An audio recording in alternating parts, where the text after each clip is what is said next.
So hi friends అందరికి ఈ రోజు ఎండలు చంపుతున్నాయి ఫ్రెండ్స్ మా ఊర్లో కడపలో చూడొచ్చు. ఇప్పుడు తెలిసినోడు ఉంటే ఇడు ఐస్ బండి తీసుకుని సందులలో తిరుగుతూ ఉంటాడు.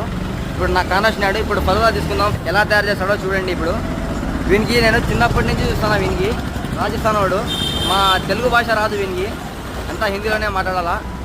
ఫలుగా మరి సబ్స్క్రైబర్ అప్పుడు మావాడు ఒక కుల్ఫీ ఐస్ తీసినాడు, సబ్జా గింజలు వేసినాడు, కొంచెం గుల్హన్ వేసి తర్వాత టూటీ ఫ్రూటీ వేస్తున్నాడు, జెల్లీ వేసి కుల్ఫీ పీసులుగా లోపల క్రష్ చేస్తున్నాడు. ఇంకా 2 స్పూన్లు సేమియాలు వేసాడు, ఇంకా బాదం మిల్క్ వేస్తున్నాడు. వేసేసి ఇంకా స్పూన్ తో కలుపుతున్నాడు. బాదం పప్పులతో కొంచెం డెకరేషన్ చేసి చాక్లెట్ ఫ్లేవర్ వేసి చేతుల్లో పెట్టేసినాడు. సో ఇక తినేసి టేస్ట్ ఎలా ఉంటుందో చెప్తాను చూడండి. పర్లేదు బాగానే వేస్తాడు కొడుకు. దీనికి డబ్బులు అయితే ఇయ్యను ఫ్రెండ్స్ నేను, ఎందుకంటే ఖాతా ఉంది వీని దగ్గర నాది.